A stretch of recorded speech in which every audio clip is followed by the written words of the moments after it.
Subcommittee on Space and Science will come to order. Today marks this subcommittee's second hearing examining this today U.S. leadership in space. Timely and critical discussion, really timely and critical discussion following recent launch of advanced Chinese aircraft.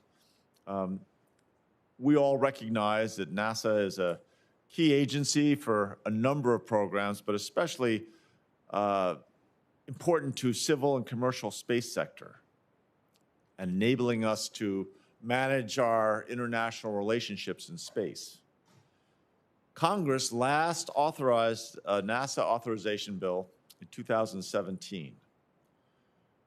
We are absolutely thrilled that President Biden has confided in Senator Nelson and designated him to lead NASA as the administrator. Together, hopefully in close cooperation, we can accomplish national goals within this, what we call the last frontier. Dating back into the Cold War, space competition was primarily between Americans and Soviets. Today, 40 nations have a space agency of some sort. Competition also exists between commercial space companies from a number of different nations. The hearing today will examine several critical issues facing domain. One, how do we ensure the Artemis program remains competitive, on budget, on schedule, so that lunar landings can become a future reality that we can schedule with confidence? Are we going to be able to have spaceships or spacesuits developed in time? The Artemis mission is crucial to maintaining what I think of as the international confidence in America's ability to be a leader in space. Next question is, how do we ensure NASA's long-term continuity of purpose? Make sure that it's supported with sufficient appropriations by Congress and can transcend presidential administrations, that we can get to secure funding that not just this country, but that the world will recognize as continuity. Another question we will address is the U.S. future in low Earth orbit after the International Space Station, the ISS. The annual cost now is approaching almost $4 billion annually just in operations. There are other commercial outposts under development, but there's still questions about how this will all shake out.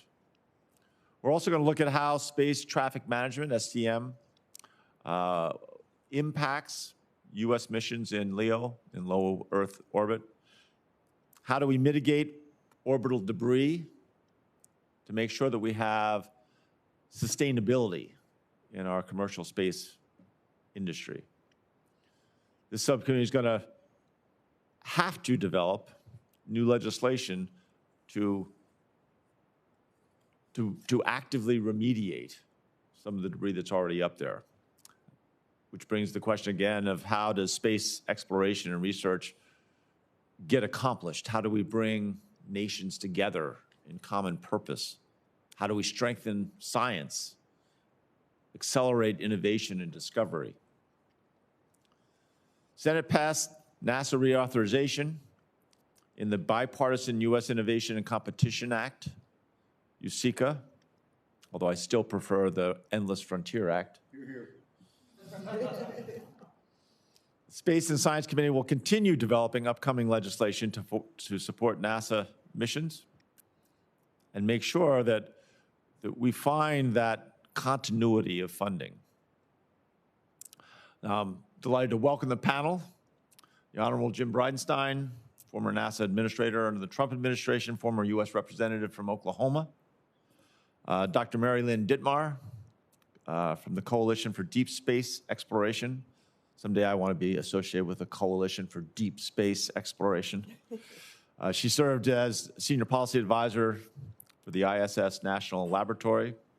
Mr. Mike Gold of Redwire Space, former Associate Administrator for Space Policy and Partnerships at NASA.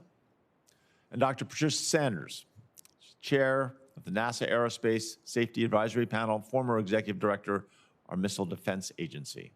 I want to thank each of you for taking the time out of your busy schedules to join us here. I want to make sure that the conversation we have takes advantage of all of your diverse experiences and perspectives. I'm looking forward to the conversation.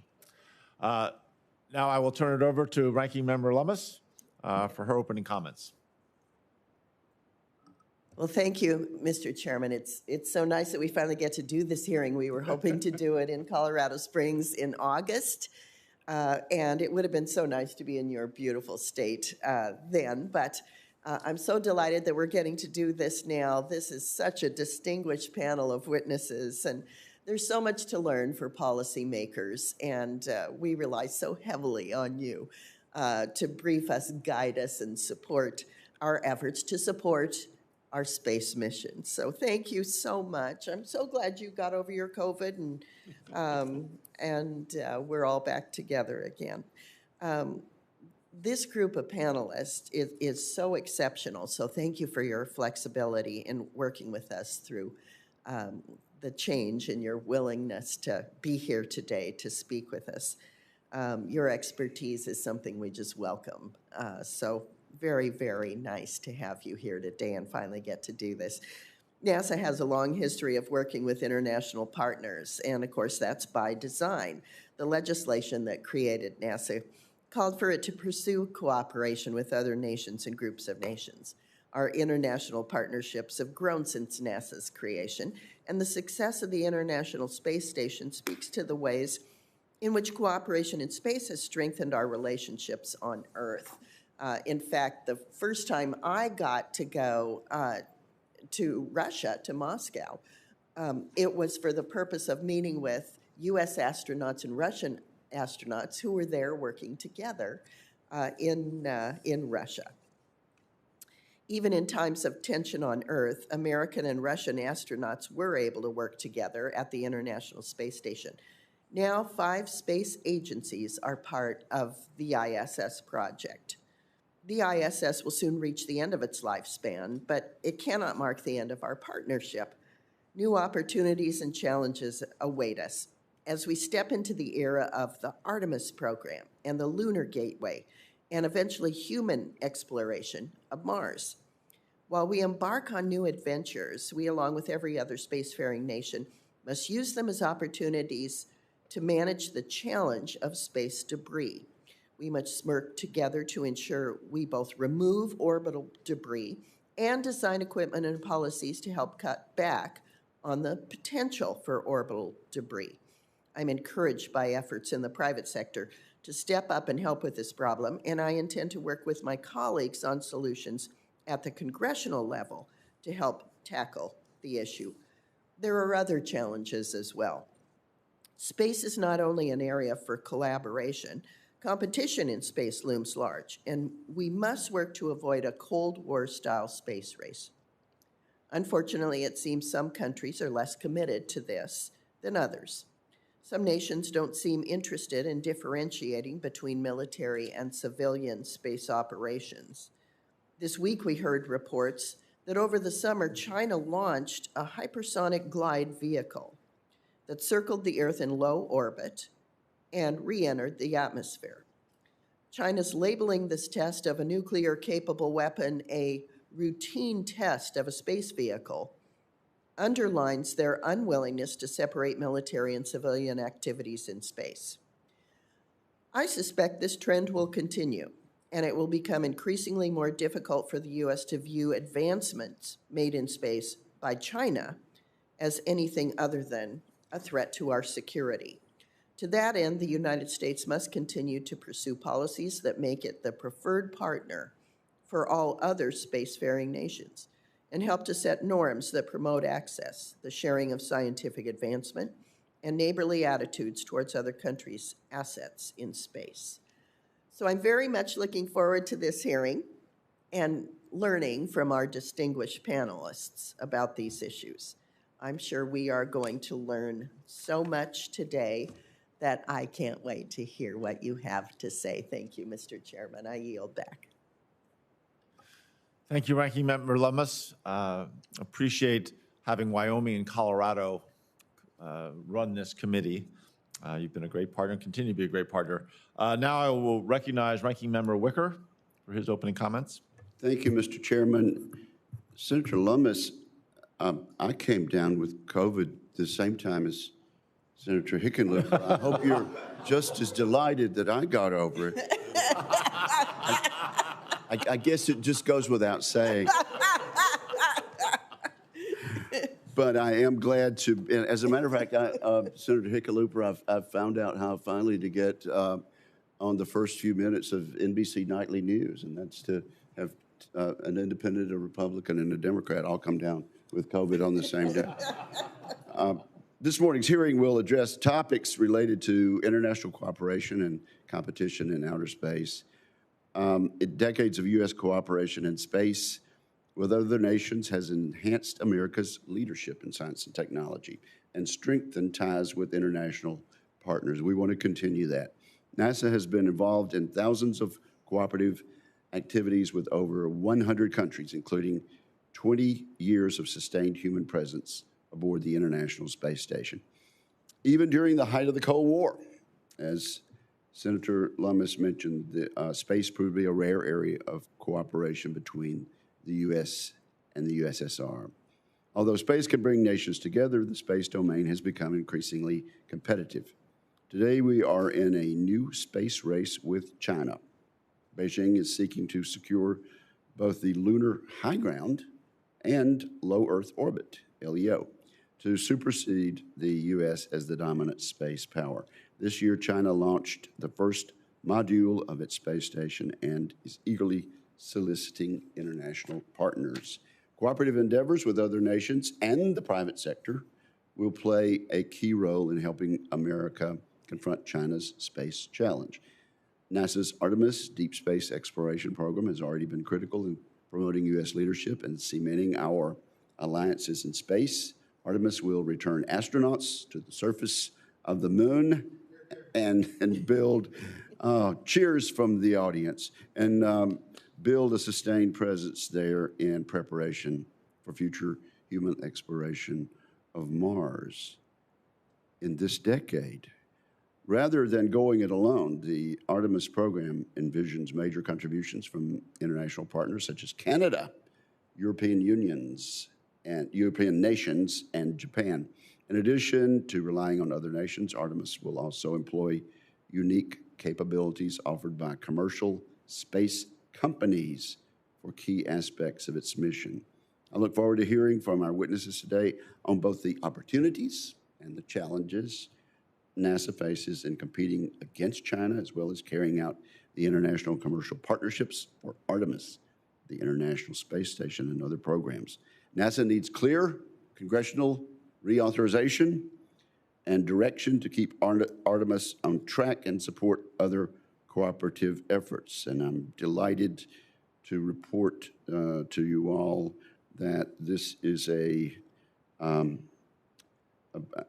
priority of the chair of the full committee, and I appreciate her efforts in this regard. The committee's NASA Authorization Act, which passes part of the Endless Frontier Act, includes many provisions to accomplish those goals. I'm proud to have worked with Senators Cantwell and others on the NASA bill. I hope my colleagues in the House will work with us. Let's find a space vehicle to attach that NASA bill to and get it signed into law at this pivotal time. Thank you, Mr. Chairman. Thank you very much, Senator. We will have to find a space vehicle for the attachment. Now we can hear from our witnesses with their opening statements. I think we can start with the Honorable Jim Bridenstine. Thank you, Chairman Hickenlooper, Ranking Member Lummis, Ranking Member Wicker, and Senator Moran. It's great to be back in Washington, D.C., testifying before this committee. I want to thank this committee for the strong, apolitical, bipartisan support that this committee has shown to NASA and its agenda. I think that's critically important for a lot of reasons. When you're doing projects that take multiple decades in nature, we have to have continuity of purpose. Continuity of purpose requires Congress to engage, be involved, and support the efforts of NASA in an apolitical, bipartisan way. And when that happens, this is the most important thing, when that happens, we are able to achieve international cooperation in a way that is often very difficult. So when we think about the history, think about the Vision for Space Exploration, the Constellation Program, and the cancellation thereof. We think about the Space Exploration Initiative back in the 90s and the cancellation thereof. When these things happen, it has an effect on our international partners that is chilling, and they then choose, in many cases, not to partner with us, and that's a problem. But what I will say is that if you look back at 2017, we passed the NASA Transition Authorization Act in a bipartisan way, House and Senate. It was signed by the President in 2017, and of course, the current NASA administrator, then Senator, came to that event in a bipartisan way to say, look, NASA needs to have continuity of purpose. So passing an authorization bill, in my view, is critically important. We have to have that to demonstrate to the world that we have resolve as a nation to accomplish these very impressive things and to stay ahead of our competitors. So that's, I think, probably the highest order of priority, getting that authorization passed.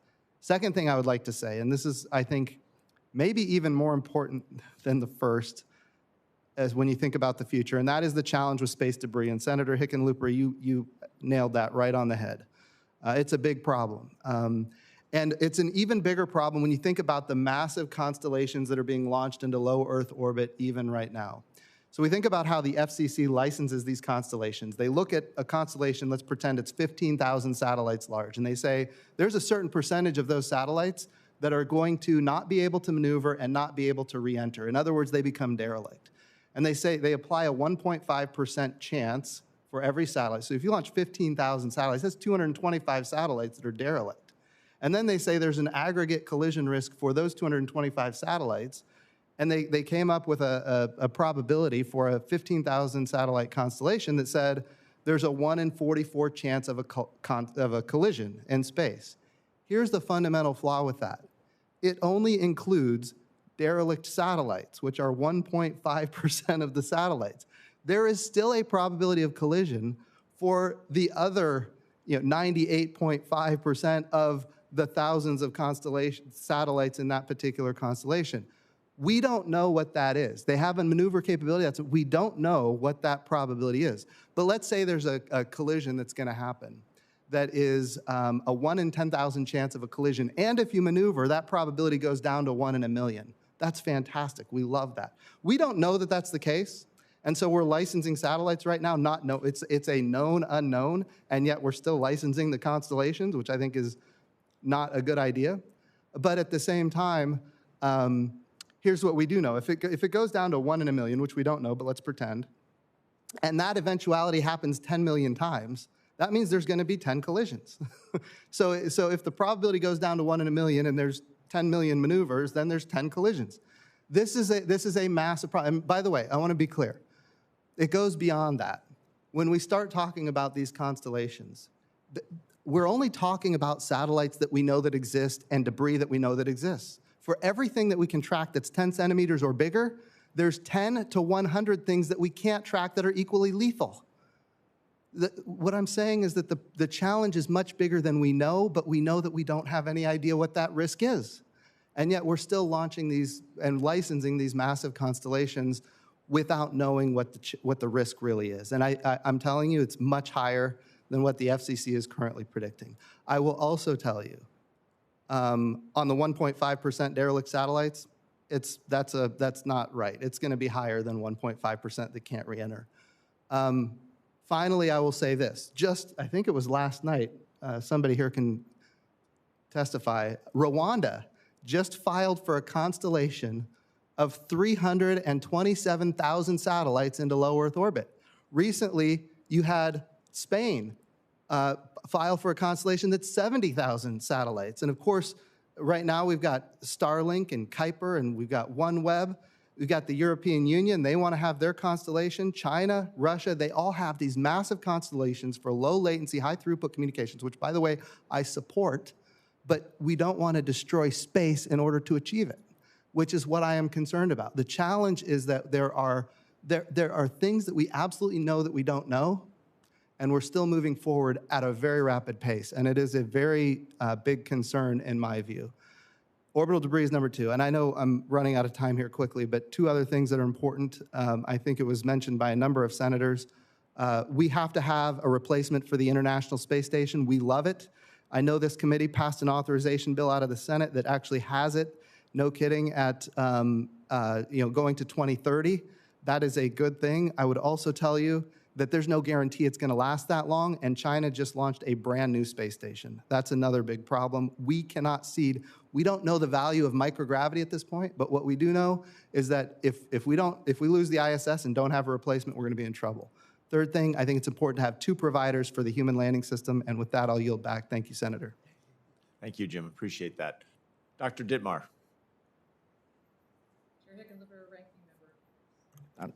Chair Hickenlooper, Ranking Member Lummis, Senator Moran, Ranking Member Wicker, members of the subcommittee, thanks for the invitation to appear before you today. It's nice to be back in front of this committee with such a distinguished panel to discuss my thoughts on the topic of today's hearing.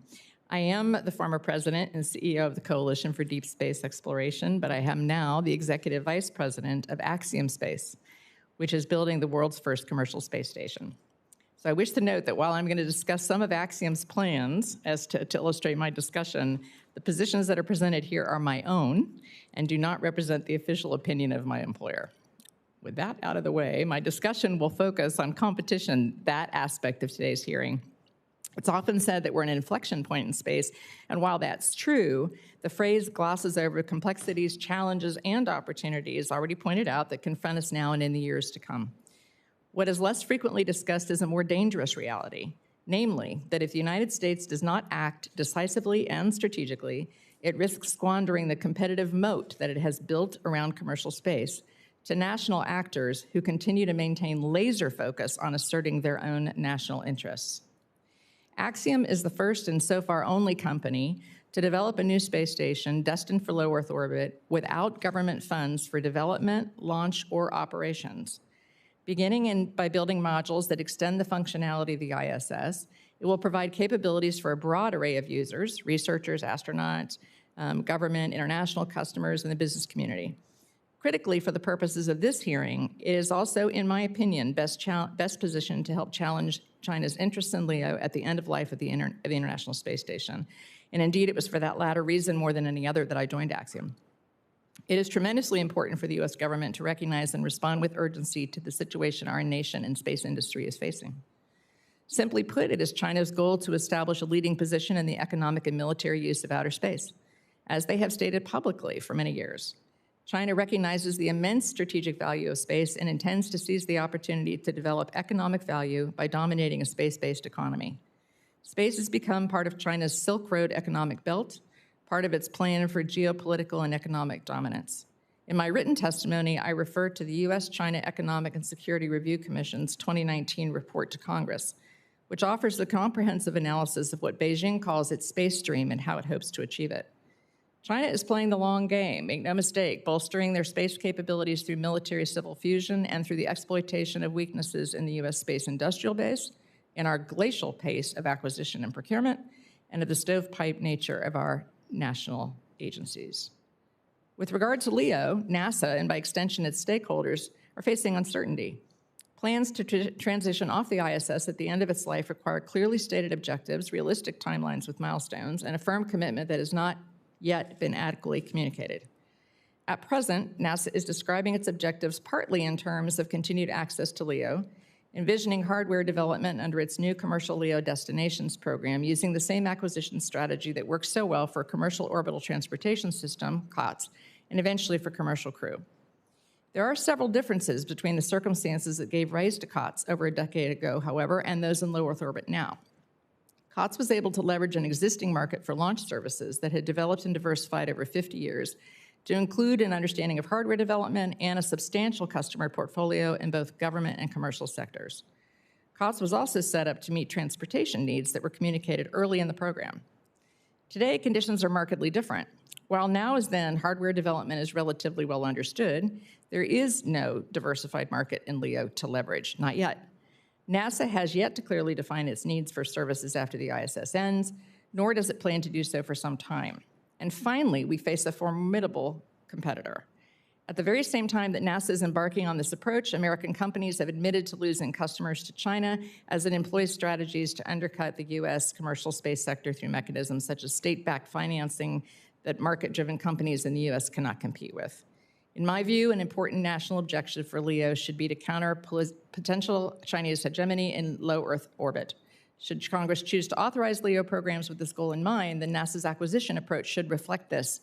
It's unclear that the same procurement approach that worked for COTS in very different circumstances will work now. I want to spend just a few minutes talking about demand. Both industry and NASA believe that the market sector is ready to develop next-generation orbital platforms. In Axiom's case, this confidence is shared by capital markets. In a few years, Axiom will see its modules attached to station, increasing capacity and capabilities for meaningful science and research. And I've got a quick visualization, if that's available to us to see, so you can see how that will go. Maybe not.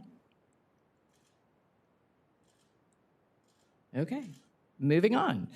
However, Axiom and other companies providing services in LEO now or in the future are dependent upon sufficient demand to close their business cases. If there's not sufficient demand, then the very companies the U.S. is depending on to assure U.S. presence and soft power in low orbit may fail. In our system, governments don't create markets. They can only serve as customers. However, NASA can fund and conduct research that is too costly, risky, or difficult for industry to undertake and provide the results to industry for use in engaging with customers. If market development is to be a legitimate aim of space policy, much as it is, for example, state and commerce, particularly if it is to underpin pursuit of a range of national as well as business goals, we might also ask if NASA is the appropriate home for that policy. NASA is not an economic development agency, and we should not expect it to act as one. The space agency that serves this country so well has core competence revolving around science, exploration, education, and technology. At the same time, as a nation, we must think and act deliberately with regard to the intersection between markets and space policy. In my written testimony, I offer several suggestions and recommendations that the committee may consider regarding how government may help. It's been a pleasure and an honor to appear before you today, and I look forward to answering any questions you may have. Thank you, Dr. Dittmar. Now, before I introduce Mr. Gold, I want to ask for unanimous consent to enter the following document into the record. It's an article from Space News, authored by Mr. Gold, titled Mind the Gap in Low Earth Orbit. So if we can ask for unanimous consent. All in favor, say aye. Aye. So be it. Now, Mr. Gold, the floor is yours. Thank you, Senator. Perhaps we could also enter the visual that Dr. Dittmar Absolutely. is trying to show us. Thank you, Senator Wicker. Thank you, Senator. I'll speak for both myself and Redwire. My CEO is right behind me, so he can kick me if I get out of line.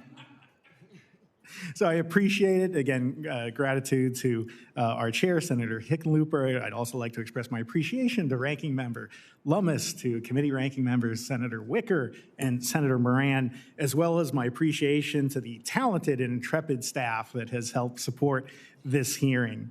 And again, I want to say thank you for this extraordinarily important, timely topic of international collaboration and competition in space. We often think of space as a vacuum. The word space itself can be interpreted to mean nothing, but I prefer to think of space as everything. Space is what connects the moon to the Earth and all of us to each other. The exploration of space unites this country and the world in a way no other endeavor can. And the desire to unite humanity is at the very heart of the Artemis mission. Through Artemis, NASA is assembling the largest, broadest, and most diverse international beyond low Earth orbit human spaceflight coalition in history. However, assembling this unprecedented international collaboration for Artemis was neither simple nor easy. due to the failure of every single Beyond LEO American human spaceflight initiative to come to fruition since Apollo, there is great skepticism among both partner and rival nations relative to NASA's ability to sustain a program to return astronauts to the surface of the moon. This is why, more than any other rocket engine or piece of technology, bipartisanship is the key to the success of Artemis. Without robust and ongoing bipartisan support, we will not be able to lead a global coalition to the moon, Mars, or any other destination.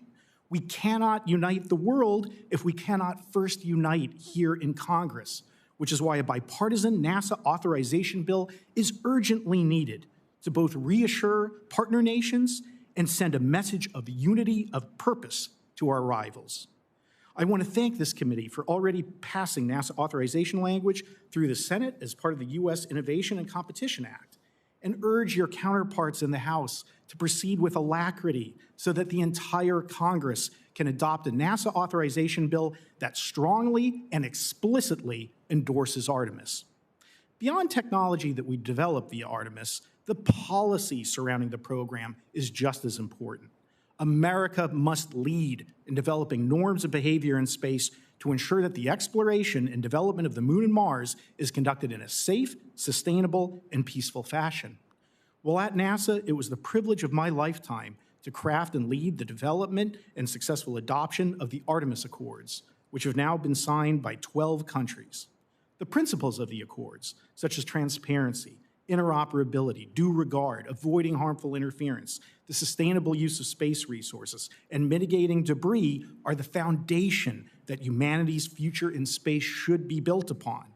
I hope that NASA continues to expand the family of nations that have adopted the accords, and that the agency focuses in particular on bringing in new partners from Africa and developing countries around the world, demonstrating that no matter how large or how modest their contributions are to Artemis, that all nations can join us in this unprecedented journey of discovery to the moon and Mars.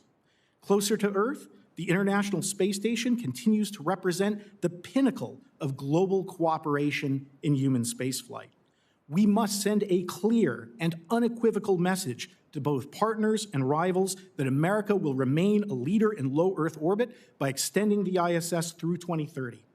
At Redwire Space, which is the only company to successfully manufacture items on the ISS, we are focused on leveraging the unique nature of the microgravity environment to develop new technologies and innovations that will help to bolster global communications, that will heal the sick, and that will feed the hungry. Moreover, America must ensure that we do not suffer from a space station gap, which would cede the scientific, economic, and diplomatic benefits of crewed LEO operations to China. Therefore, in an upcoming authorization bill, we must provide robust support for the development and deployment by the private sector of a new commercial space station that will continue the legacy of the ISS, sustaining and expanding American international cooperation in low Earth orbit. While opportunities for collaboration are many and varied, we must also not lose sight of the ongoing technological competitions in space that America can ill afford to ignore. Specifically, the countries and companies that master orbital servicing, assembly, and manufacturing will be the economic and national security leaders of the future. I'm proud that at Redwire, through the development of systems such as Argonaut, a satellite that literally assembles itself in orbit, we are contributing to American competitiveness in this vital arena. However, much more needs to be done, and the upcoming NASA authorization should include explicit support for Argonaut and public-private partnerships generally that will result in even more ambitious technologies leveraging deployable structures, robotics, and 3D printing. We can, and I believe should, engage with rival nations, including China, on norms of behavior in space, as well as benign cooperative scientific activities, such as lunar sample swaps and sharing climate data.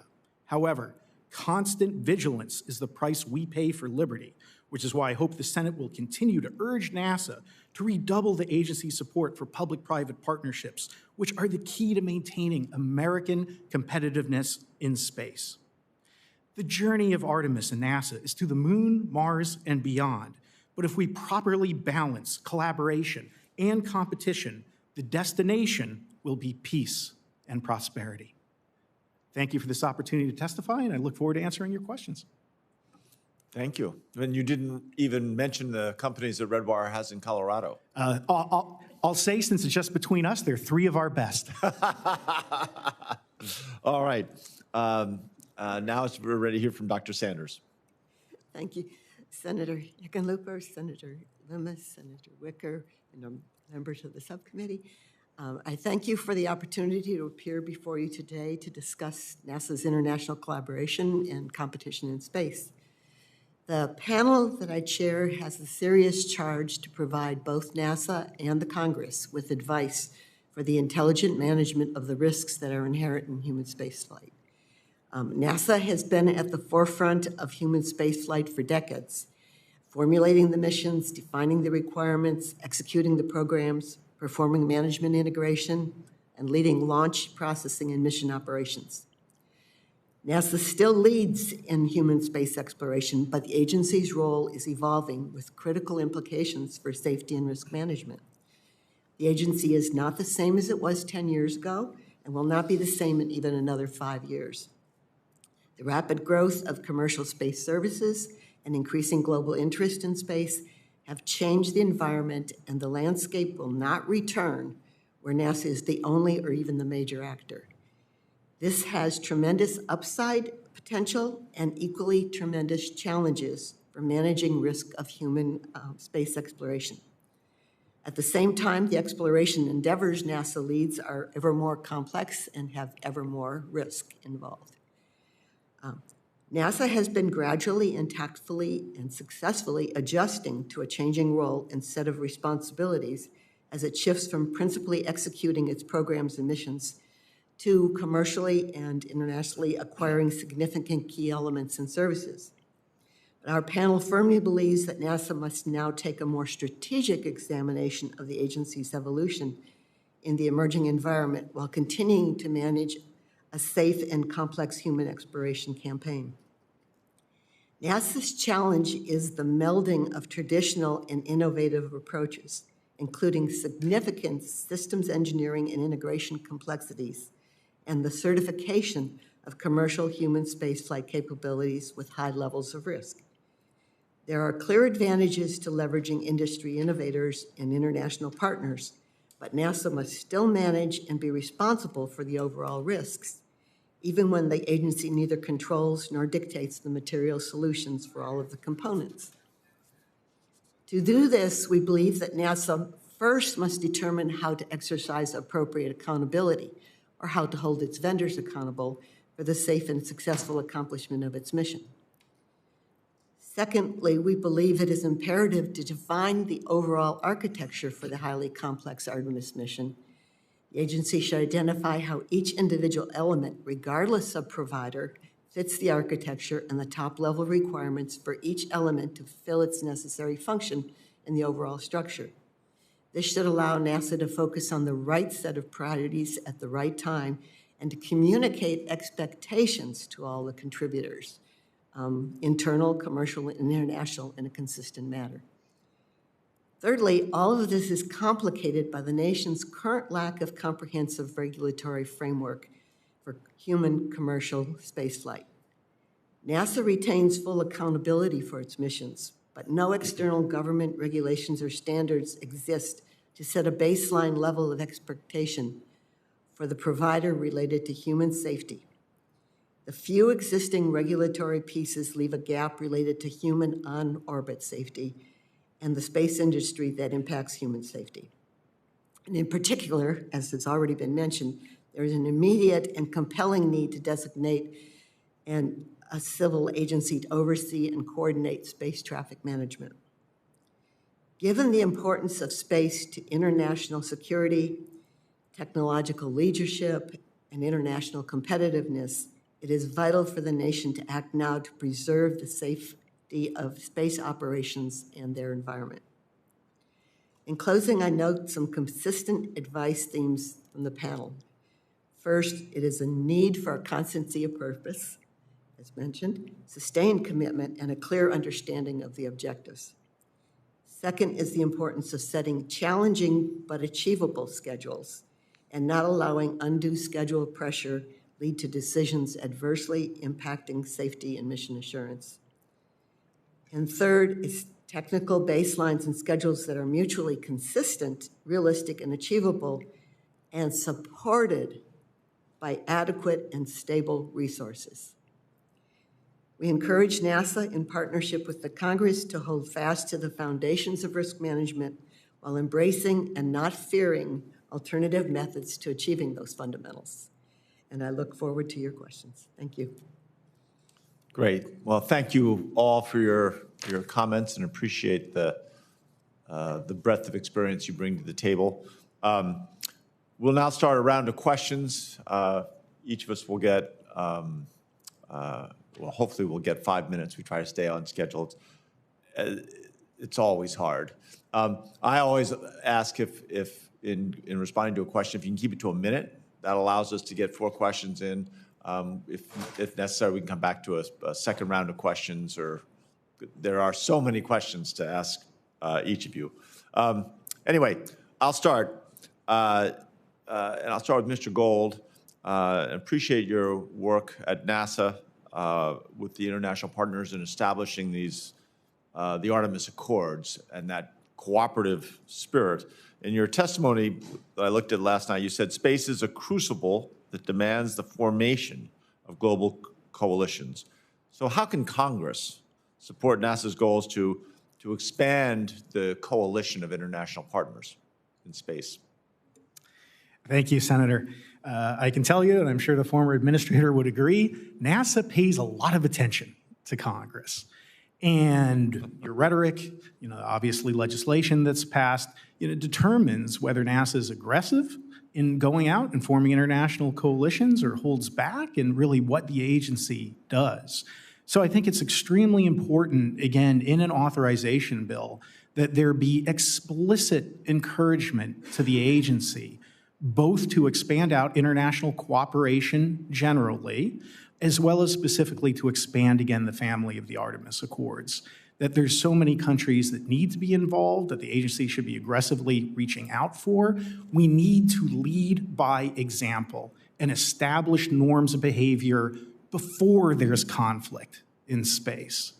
And I know it's cliche, an ounce of prevention now will prevent a pound of trouble down the road. So including even a sense of Congress about the Accords, international growth, and being aggressive to establish norms of behavior, I think would be extremely helpful to assure a peaceful future. Other countries may or may not, agree to the same norms that we do, but if we lead by example, we can take pressure there and create a coalition of the willing. Absolutely. I think you're spot on. I could not agree more. Absolutely. And I want to take, and Mr. Gold talked a little bit about this, the implications of a gap. I guess, Dr. Dittmar, let me ask you, where do you see what are the implications if we do end up with a space station gap where the United States is not taking a leadership position? So thank you for the question, Senator. As has already been pointed out, China has a space station that's flying in low Earth orbit. This is actually their first module of a station that they're going to build out. And China is leveraging that space station. They've formed partnerships with UNUSA. They recently announced that they had agreements to fly over 1,000 payloads. We've had American companies that have already said that they're beginning to lose customers to China and the Chinese station because the Chinese are using state authority to subsidize access to station for commercial customers as well. And so if what we're saying is that we want to have a follow-on station that's a public-private partnership or is owned by a private entity, that entity absolutely depends upon access to customers that are not being, in effect, stolen away by a state agency that's doing that, intentionally to sort of undermine that capability. The other thing, frankly, is that, robust presence in low Earth orbit for Americans has been a part of policy, whether stated or not, in the United States for more than 20 years. Actually longer than that. And going back to the origin of NASA, and when you look toward an authorization bill, I think it's really important to foot stomp that U.S. presence in low Earth orbit is expected in perpetuity, that it is the policy of the United States, that we will continue to do so through whatever means.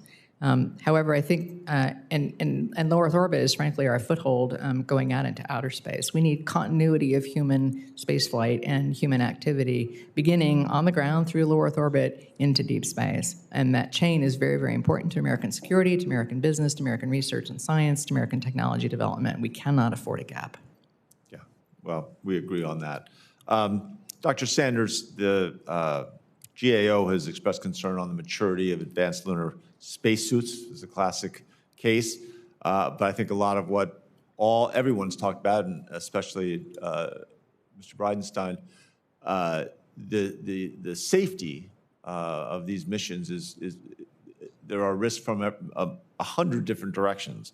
And I was going to ask you to describe how you believe that robust congressional funding, that continuity of funding and authorizations could help NASA support the goals of safety and making sure that, mission schedules can end up impacting safety and assurance.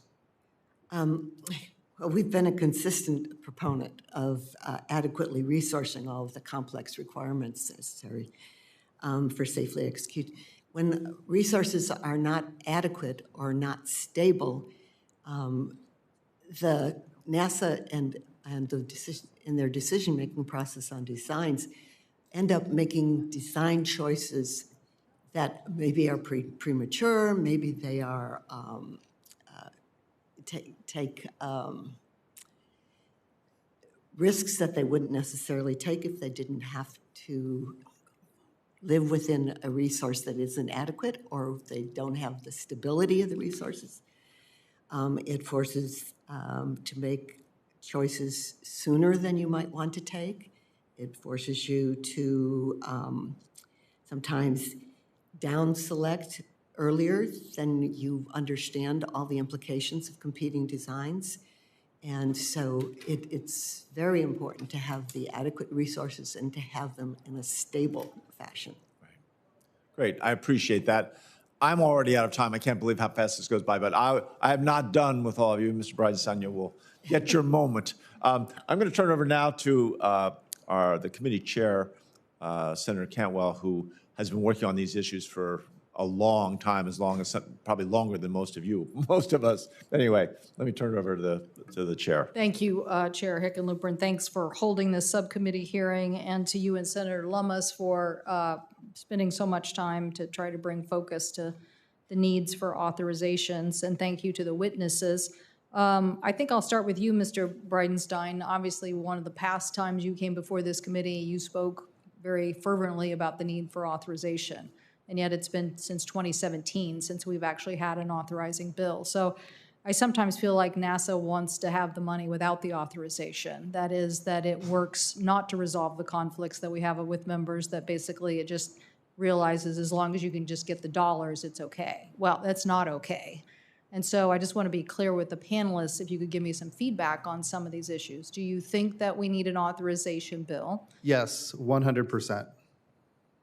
Yes. An authorization bill is vital to send messages to our partners and rival nations for the unity purpose of Congress. Yes. Dr. Sanders? Yes. Okay. So do we need to have more testing and analysis of rocket launching and the capabilities that we're looking for in the next system? Do we need more testing and analysis? Yes. You can always have more testing, there's no doubt, and more analysis. At some point, and I like the way Patricia Sanders mentioned it earlier, we have to manage risk. So it depends on what system we're talking about, and but certainly there's value to more testing. Dr. Dittmar? So having been involved in the development of the space station, I would just echo what Jim said, which I'm was just talking about, I'll get to space stations in a minute. specifically rockets? Yeah. No, what I was going to do is simply speak to engineering. Okay, so it's always useful to have test data, but there's also a appropriate use of test data, and then a point at which just more and more testing simply adds cost and schedule. Okay, Mr. Gold? Senator, this country hasn't had a human spaceflight program beyond low Earth orbit in a very, very long time. We are going to have to relearn some critical lessons, as well as developing new technologies and new systems along the way. So testing and making sure that we have a safe system that's robust and effectively competes with China and other nations is going to be critical. Leveraging the wonderful private sector companies in your state, as well as those three that Senator Hickenlooper mentioned of Redwire in Colorado. Okay, Dr. Sanders. Strong proponent for adequate testing and analysis. As Mr. Bridenstine had said, it's not possible ever to completely and fully, totally eliminate risk, and you want to manage it. But the way to manage it is through knowledge, and as much knowledge as we think we have about systems, we continue to learn things about parachutes, about compatibility of components. Do you think NASA materials. Houston needs to have more oversight over the Artemis program and its schedules and launches I think there. than is currently provided? I think there. Oversight from the Congress or No, from NASA Houston. oh, from NASA Houston for the Artemis program. Yep. Well, certainly there's a lot of different centers that are involved in the development of different components of the Artemis program. I think it's important that NASA has a robust capability to do the integration, and I think until recently that has been lacking. But my understanding is, and I'm not there anymore, but my understanding is they have really plussed up the systems integration piece that has been missing for a while. Dr. Dittmar?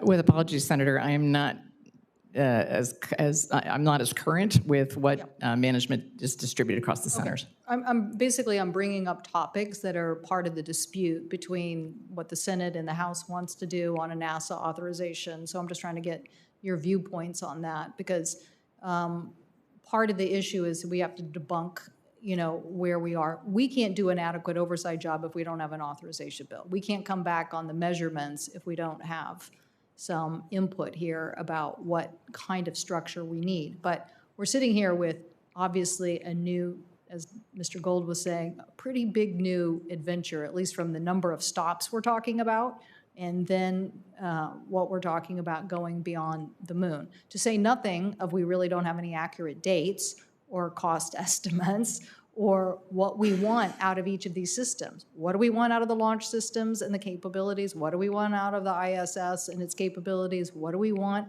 on the lander system? What do we want, on the beyond lander? So beyond the moon. So here we are having this discussion without reference and without oversight, really, because we don't have an authorization bill that is on a piece of paper, who's in charge, who's going to answer these questions, and how are we going to have this debate in Congress. So what's coming across is the amount of money that people want to keep going, but then it's always not enough. And then the choices that people make don't necessarily adhere to redundancy and resiliency. So I think it's just imperative that we get an authorization bill. And so I'm trying to figure out from you all what you think some of these stumbling blocks really, truly are between our colleagues.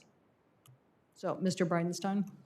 Ma'am, I think that's all. I agree with everything you just said. I think that's exactly right. And I would also say that one of the biggest authorization bill, piece of it, but have continuity of purpose over time requires an apolitical bipartisan consensus on how we're moving forward. And if we can put that in an authorization bill, it sends a signal to everybody globally that we have resolved to accomplish these objectives.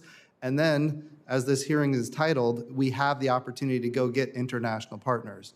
If we don't have that resolve, if the international partners don't trust that we're actually going to accomplish what we're saying we're going to accomplish, the first thing they're going to do is they're going to go to China, which already has, they're what they call the Chinese International Space Station, and now they've entered into an agreement with Russia for going to the moon and establishing a lunar base.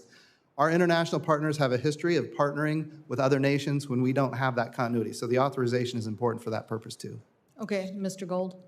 Senator Cantwell, when Administrator Bridenstine sent me overseas to negotiate the Gateway commitments, it was because of statements that you made that we were able to complete that negotiation. I was told outright by an international partner, why should I believe anything that you're saying relative to Gateway, Artemis, and NASA's plans?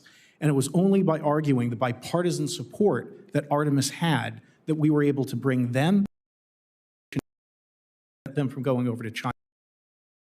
Bill, those doubts will continue. Well, one of the reasons why NASA's authorization is on the USICA, America's Competitiveness Bill, is because we've passed this twice now out of the Senate to have no results in the House. So we're very adamant here in a bipartisan fashion what needs to be done, and I'm just trying to use today as a way to figure out what is this stalemate that we have with our House colleagues truly about. Now, I don't know if anybody wants to talk about the nature of a public lander, that issue, but obviously that is one of the stumbling blocks as well, is that people would like to have a process and go back and look at a public lander, although I think some people are saying, you know, the IP would belong to the government, all sorts of, so how do we get a resolution of this issue? Do we have other members waiting? Sorry. I think you are on such an important point that Okay. Okay, thank you. I don't know if we have colleagues here, so I don't want to hold up somebody if they're on. no, there's virtually. no one in the queue. Oh, thank you. Well, that's They're all voting. They're all for the. voting.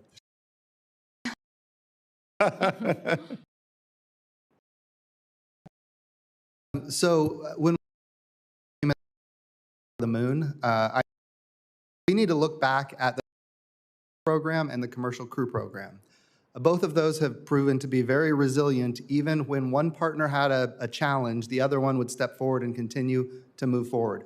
We saw that, you go back to 2014 on commercial resupply of the International Space Station.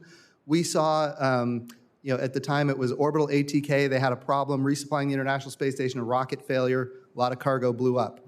And then in 2015, SpaceX had a rocket blow up with the International Docking Adapter and other cargo.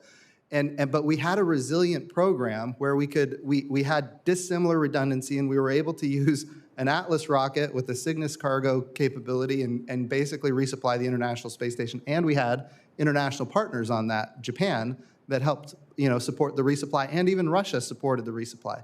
So the answer is we need dissimilar redundancy. Having a single provider for a human landing system, I think, imposes risk. That risk is budgetary, that risk is schedule, that risk is oversight, that risk is transparency. I think if we have multiple that are on cost, on innovation, and those providers are getting customers that are not necessarily the government, I think that's a good thing for the program. I think that was the original intent. I think that's why when, Congress initially funded the Artemis program, there was an anticipation there would be at least two in the competition.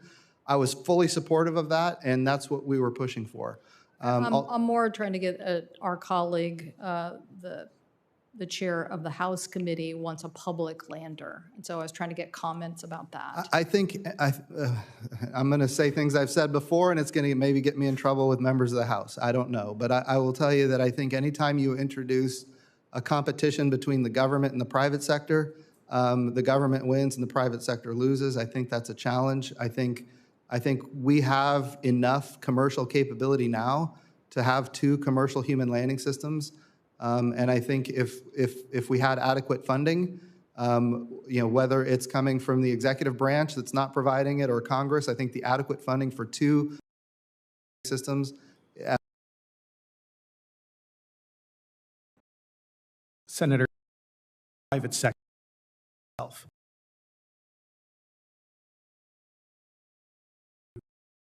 Station. And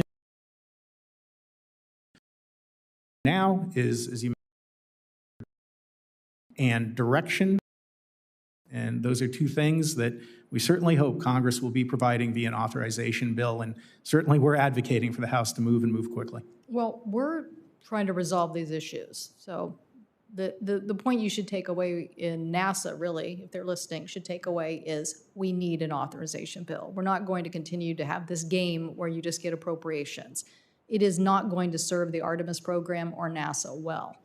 But we have to resolve this issue. And frankly, it's frustrating to me to see the spirit of NASA turned into, the cheering of billionaires or competition with each other, because I'm pretty sure that that's not what our mission of Artemis is about.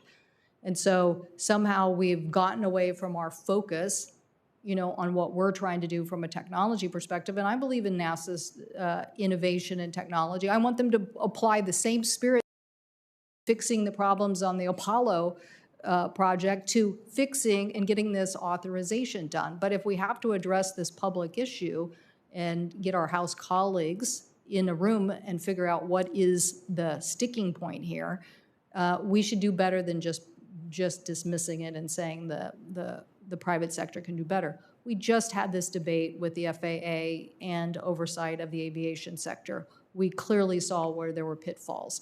So we have to figure this out and resolve our differences so we can get legislation, so Congress can do its oversight job, so that Senator Hickenlooper can continue to play a great role here in pushing this. And then we international aspect of this.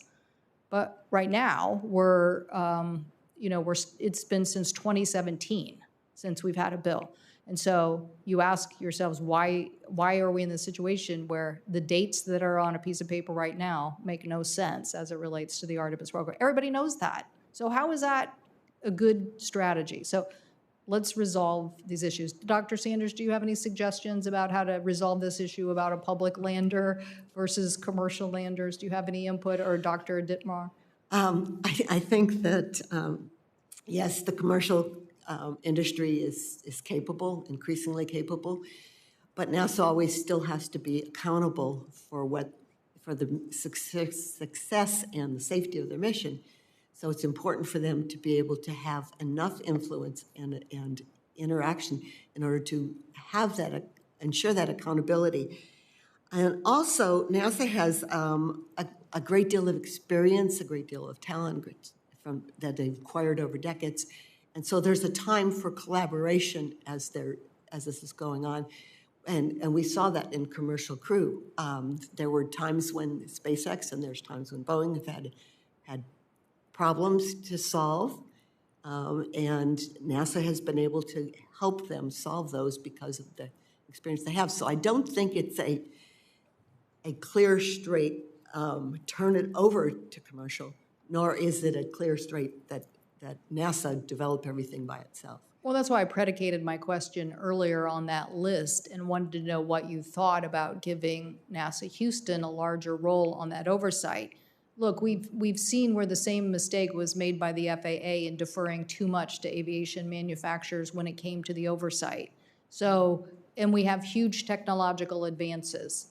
And so there's a lot to know and to be tested. So we need to have this structure. I want a very strong NASA oversight of these companies, very strong. I'm not supportive of NASA stepping away and turning it over to the commercial side. But we have to figure out what that looks like from an authorizing perspective and put that in a piece of paper. Mr. Gold or Dr. Dittmar? I would just add quickly with regard to the lander, I don't know what the particular rationale is underlying the various positions. But one thing that might be pointed out is if NASA is engendering, and I'm in agreement with Jim, I think we need at least, well, 2 would be good. We definitely need redundant capability if we're going to take this approach. If you need a dual path, basically.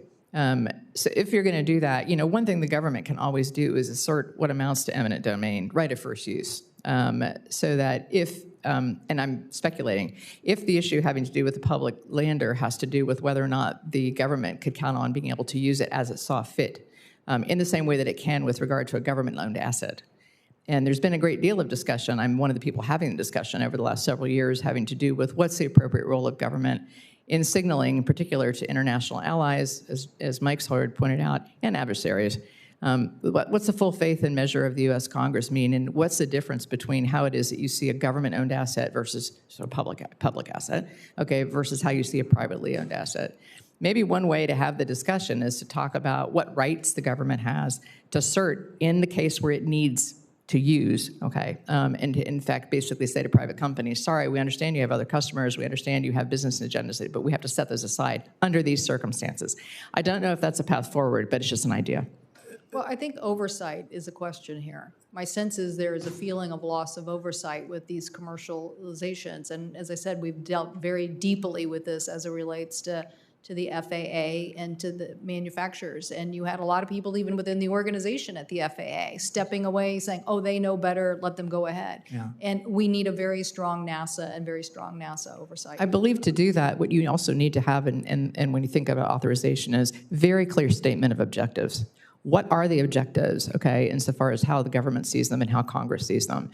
Because without that, it's very difficult to even be able to begin to do oversight because you know what objectives you're trying to meet.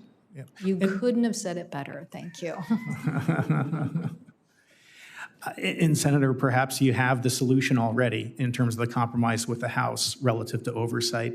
I believe the question of government versus commercial is a false dichotomy, that we're stronger when we're working together. As Mary Lynne mentioned, Dr. Dittmar, that NASA's got so much incredible experience in the private sector's innovation, dollars, affordability. We need to combine that effectively, and hopefully going to the House, bolstering oversight and insight of the programs and having two entities moving forward, I hope could address the issues that they're raising. You're raising an interesting point, but I think no one's against companies going out there and doing commercial space travel. Okay, go for it.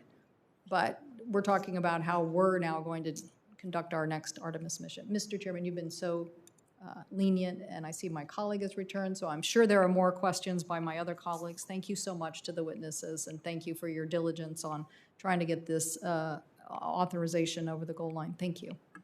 Thank you, Madam Chair, and I was copiously taking notes, as I trust you all were, with her questions. I also have to vote, so I'm going to turn this, the chairing of this meeting over to Senator Lummis, our ranking member, and then she will proceed, but I will be back. So, don't think you're going anywhere soon. Well, thank you, Mr. Chairman, and thank you again, panelists, for tolerating our vote series that's interrupting the conversation. Former Congressman Bridenstine remembers those days very well. First question is for Mr. Gold, and it has to do with the importance of strong public-private partnerships and a good line of communication between NASA and the commercial space industry, particularly on regulatory and policy issues. So, Mr. Gold, I'd like you to talk a little bit about the importance of the NASA Advisory Council's Regulatory Policy Committee. Thank you, Senator. Public-private partnerships in America are the envy of the world. It is incredible, this really second golden age that we're having in space, due to not just the private sector, but the support that NASA has given, that combination of capabilities. Elon Musk has gone on the record that there wouldn't be a SpaceX if it wasn't for NASA. So being able to combine public and private sector benefits and advantages is so critical. And one of the other aspects that separates us out from foreign competition, other nations, are FACAs, the Federal Advisory Committees, that we have an explicit and official ability to combine private sector feedback and advice. And in this world, as Senator Cantwell just mentioned, where we're dealing with some pretty extraordinarily policy issues, the NAC Regulatory and Policy Committee is really the only place where NASA can go to get private sector feedback that represents not just companies that are new, like SpaceX and Blue Origin, Virgin Galactic, but also Boeing and Lockheed, the traditional and terrific space companies that have brought us so far. So having that common ground where both the new and the traditional space companies can come together to advise NASA is just critical and will allow us to leverage the power of the private sector in support of NASA's goals. Thank you. Would anyone else like to comment on that? Well, thanks. That's a pretty strong statement in favor of their work, so thank you. The embarrassing thing to me, Senator, is that two of the members of that committee are now astronauts that we had, so I'm falling behind my colleagues who are on that committee, so Audrey Powers and Sureesha Bandla. No worries. You bring your own qualities to that. How would you say, this is for anyone who wishes to jump in on it, how would you say China and Russia manage their orbital debris? And are there things we can do to encourage them to do more? So everybody claims that they follow the guidelines that NASA creates and is adopted broadly by the U.S. government, and then it goes and goes to international fora, and people say, we all agree on these guidelines. In practice, do all nations follow those guidelines? Absolutely not. And so that's a challenge. It's one of the reasons when I was the NASA administrator, I got Mike Gold engaged in the Artemis Accords. We needed to use the Artemis program, and I think this is an important thing. We look at the Artemis program, we get all these countries that want to be part of the Artemis program. How do we leverage that to create an international environment that is conducive for the future of human spaceflight? And so we put in there that you had to adhere to the debris mitigation guidelines that are set forth by NASA. And interestingly, everybody has already agreed to that, so nobody could ultimately disagree. But here's the thing, if you want to participate in Artemis, now you're committed. You got to follow these guidelines. And I think, so the question is, how do you compel other nations to follow what the guidelines are? And, oh, by the way, and this is another challenge that we have, as I mentioned in my opening statement, in this country, we have these mega constellations now that are also placing at risk low Earth orbit. And I'm not naming any one, there's a lot of them in this country. And as I mentioned earlier, there's a lot of other countries that have constellations as well. Rwanda, as I mentioned, 327,000 satellites being filed for at the ITU. So we don't have the authority as a nation to turn around and tell other countries, you're not allowed to have your own constellation, when we ourselves are licensing exactly the same thing. Yes. That's it. So the solution set, Ranking Member Lummis, is to recognize that there is a limitation to how much stuff can be put into any orbital shell. There's a limitation there. Once that, and by the way, I don't know that that's been recognized by anybody at this point, but once it is recognized, we need to define what those limitations are. And those limitations can be determined by the cross-section or the size of the satellite, the mass of the satellite.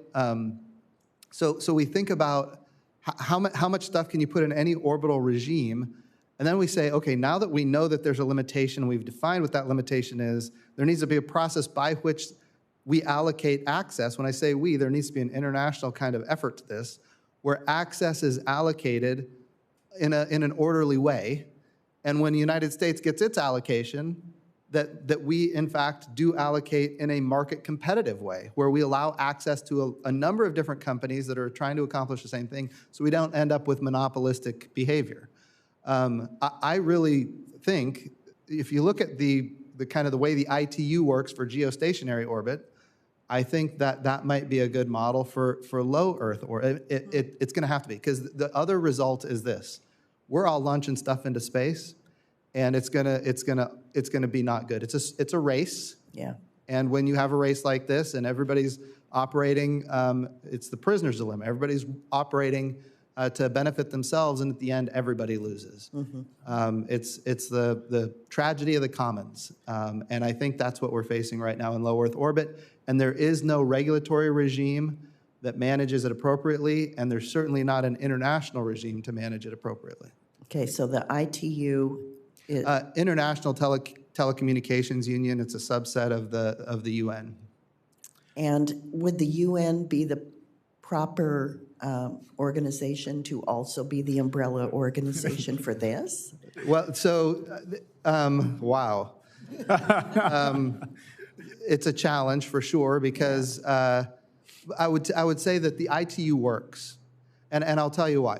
And Mike and I were just talking about this earlier. There are countries that are at war with each other that want to have a satellite in geostationary orbit, and they go to the ITU to work it out. Mm. So it works, and it has worked very well in geostationary orbit.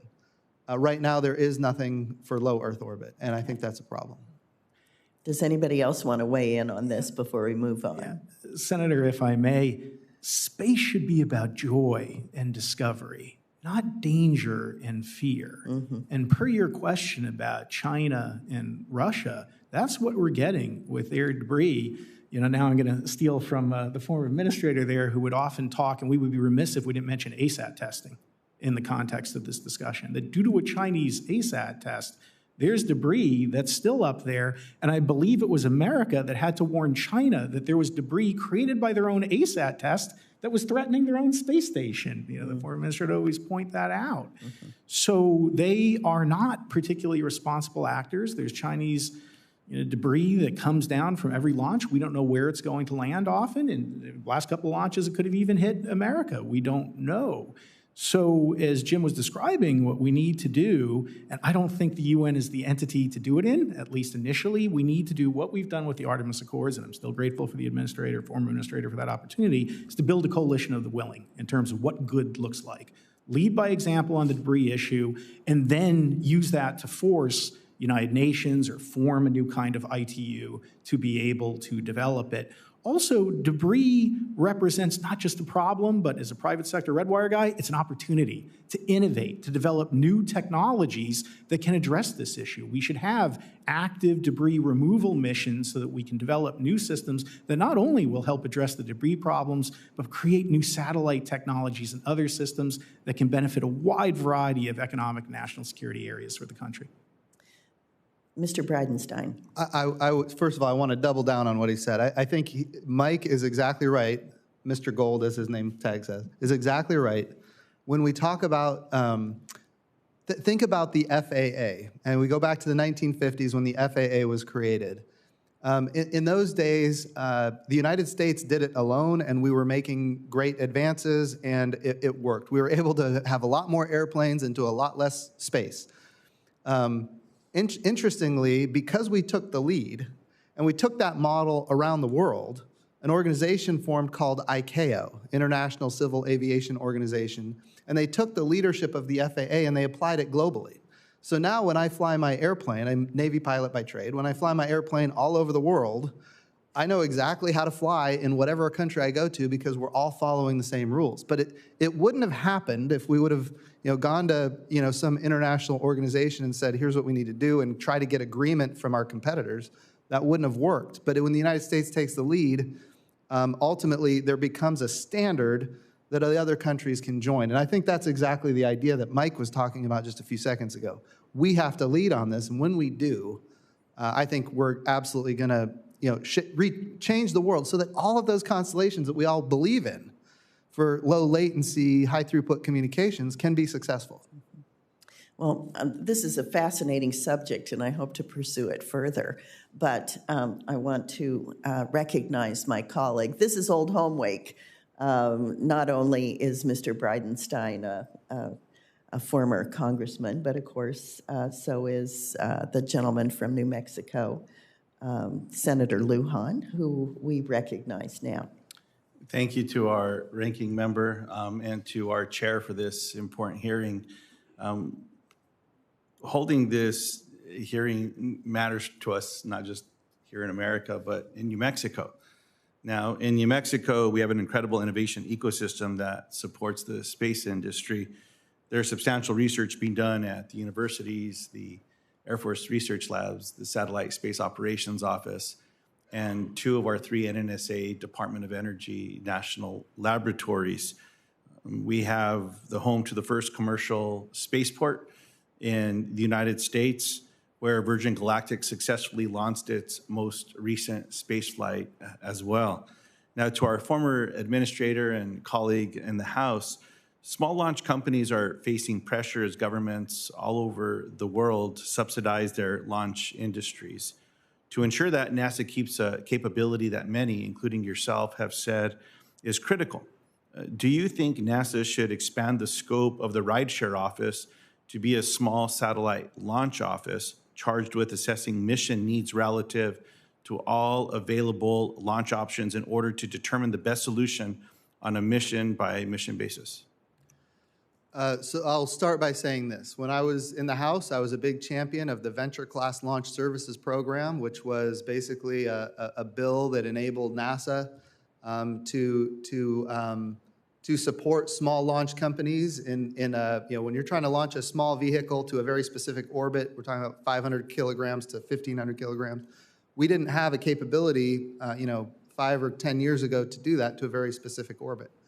So the Venture Class Launch Services Program was used to let the private sector know that the United States government has an interest in seeing the ability to launch small payloads into specific orbits. And it worked. And now we're seeing a lot of these companies develop that capability. I would also say when I was the NASA administrator, you mentioned Virgin Galactic. I mean, we had value from the fact that we could put our payloads at NASA on those vehicles. Of course, it benefited them, but it benefited NASA. The challenge that we had at NASA is, you can get microgravity testing with drop tests where you might get a couple of seconds of testing. You can do parabolic trajectories where you might get, minutes, like 8 or 10 minutes, 30 seconds or whatever.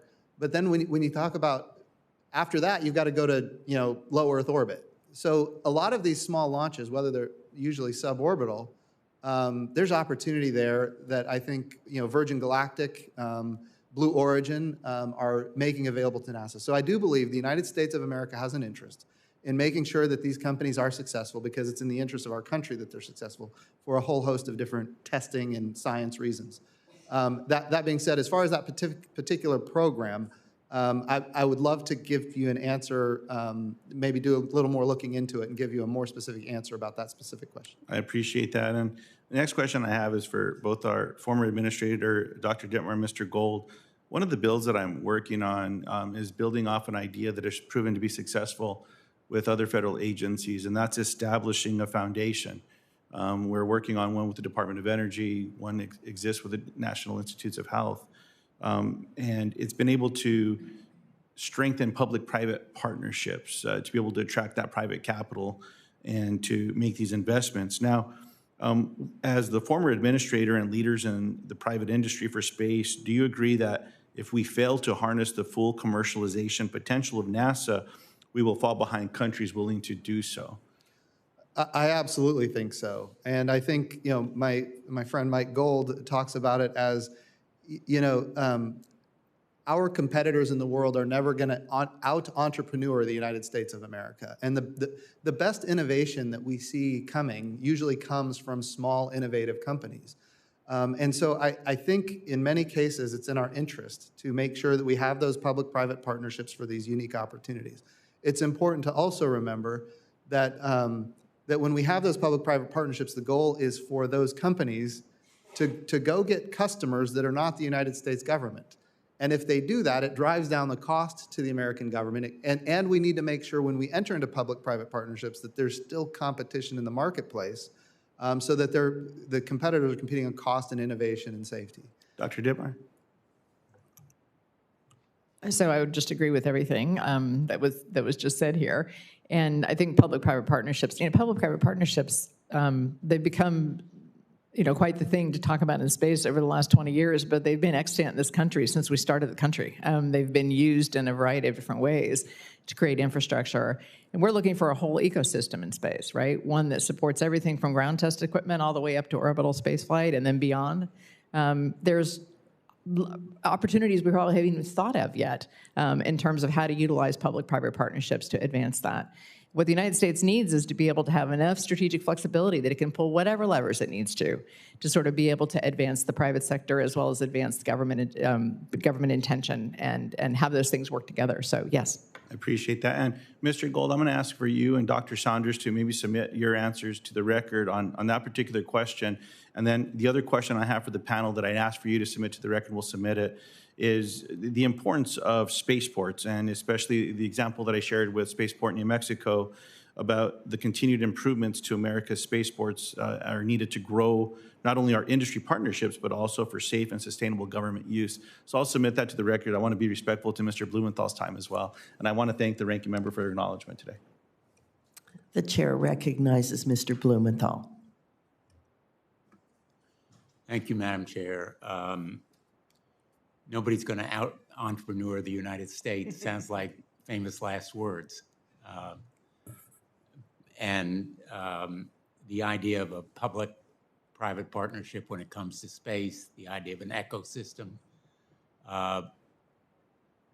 brings back memories of my law school days when people were saying we should have a course at Yale Law School on the law of space. Only at Yale Law School would anyone make that suggestion. And it was dismissed as one of those bubblehead, imaginary topics. But there is no real law of space, is there? I mean, and should there be? Should we be thinking about if we're going to have commercialization in space? You compared it, Administrator, to flying into other countries, but there is a means of enforcement there. You can ground pilots. You can take action that provides enforcement of rules of the road, so to speak, rules of the sky, rules of landing and taking off and equipment and so forth. But there isn't any in space. And so, I mean, if there are 3 or 4 commercial flights going up on the same day, maybe from the same place, you're going to have a lot of objects up there. You already have a lot of objects bumping into each other, except they just don't have human beings on them. And having human beings and having commercialization for expanded purposes, either of surveillance or other missions, complicates it. Should we be thinking about laws and enforcement mechanisms in space? So, Senator, as the only recovering attorney on this panel, I may go ahead and take that one. And for the record, it's not just Yale. I'm actually giving a lecture at Georgetown Law School tomorrow on space law. So it's certainly taken root. I do want to open with that there are laws in space. There's the Outer Space Treaty of 1967. There's the Registration Convention, the Agreement on the Rescue of Astronauts. So there are a series of international agreements that set rules that nearly every country or spacefaring country certainly have agreed to abide by.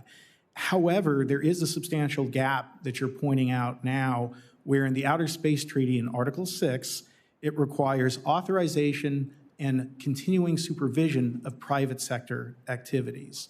And we here in the US have yet to define how that continuing supervision will occur for non-traditional activities, be it satellite servicing, which we've mentioned, private sector space station, orbital debris removal, rovers, commercial rovers on the moon. We haven't defined that yet.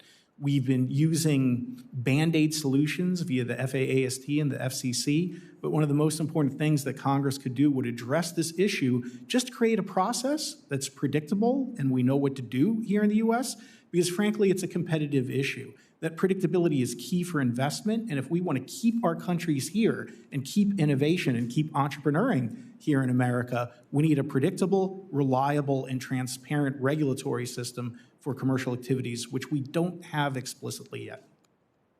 I think that's an excellent answer, and obviously I should have been more definitive or more specific in saying there's no law. There are, in fact, gaps in the law, which means I probably should attend your lecture tomorrow at Georgetown. And I realize that law is the least glamorous or exciting aspect of space exploration, but I'm very interested in your answer that, as in many other areas of life, certainty and predictability are very important for the risk takers and the scientists to make progress. Exactly. If you're going to invest, the last thing you want to see is an unpredictable regulatory environment. If you're going to insure an activity, you need that certainty. So I know it's not as sexy as fun, but it can be as important as any technological development to space, not only occurring, but particularly occurring here in the United States. Spoken like a true recovering lawyer. Thank you. Thank you all for your testimony today, and it's been very enlightening. I've been following it from afar in between hearings, and we really thank you for being here. The gentleman yields back, and the gavel is returned to the chairman, the gentleman from Colorado. Thank you, Ranking Member Lummis. What did I miss? No. We have a couple people that are trying to get in remotely, and luckily, I happen to have more questions, and I think Senator Lummis might have a couple more questions too. So if I can re-enter the low Earth orbit of information. And let's go back to Mr. Bridenstine. You spoke, I think, compellingly about the overcrowding in LEO, and you didn't even really get into that whole notion of once you have collisions, how many more fragments are created, and that you end up with a cavalcade of collisions, and that 1.5% really gets scary because if that's too high in and of itself. And I followed your math of how we get to 1 in a million, but there's a lot of probabilities between here and there, and I think that it's unacceptable when you begin to look at how rapidly you could escalate. So anyway, I think again, how would you look at what should Congress be doing? Who should be have the regulatory responsibility there? And we're fully aware of the discussions there, but I'd love to hear your opinion.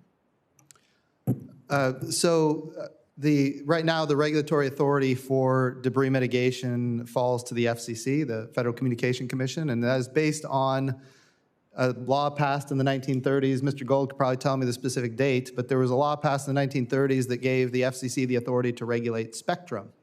And from that, satellites, emit, all kinds of transmissions. And so from that, they say we have the ability to regulate satellite, debris and orbits and that kind of thing. Which, by the way, it's good that they're doing it, because if they weren't doing it, nobody would be doing it. So they extrapolated the law to take that authority among themselves. I don't know. In fact, I'm confident that the FCC is not the agency that should be doing that. And the House and the Senate have passed a bill that was signed that gives that authority to the Commerce Department. That has not been adequately funded at this point. They need resources to stand up a team of folks that can actually put into place the regulatory environment for this capability. So are you agreeing that notion of having a separate, escalating one of the departments from Commerce up to? Yes, I know exactly what you're saying. So the Office of Space Commerce. Yes. Yes, so 100%. Office, that's the word I was looking for. Yes, Office. The Office of Space Commerce is right now under NOAA. It's not, and look, we all love NOAA, but it's not their highest priority to do space situational awareness and space traffic management, and debris mitigation and remediation, as you mentioned earlier. So since that's not, NOAA isn't probably tremendously enthusiastic about that. I do believe it is a high enough priority. It needs to report, the Office of Space Commerce needs to report directly to the Secretary of Commerce and be responsible to the Secretary for achieving the outcomes that we're looking for. As far as what the FCC needs to do right now, given the risk that's in front of us, they need to consider that even satellites that can maneuver do have a collision risk. And that risk doesn't just come from other satellites, it comes from lethal, non-trackable debris. For every piece of debris we can track that is 10 centimeters and bigger, there's 10 to 100 pieces of debris that we can't track. So they need to take that into account when they start thinking about the collision risk for low Earth orbit. Once we recognize that there's a lot of risk here that right now is not being accounted for, I think it's important for us to say, okay, how many objects are we able to put into any orbital shell? And once we define that, then this is where the international piece comes in. We recognize that there's a limitation. The question is, how do we allocate access to those orbital shells? And that we need to have a process by which nations can get access to that. And the United States of America needs to make sure that its allocation is of course, adequately spread among competitive companies for a competitive marketplace.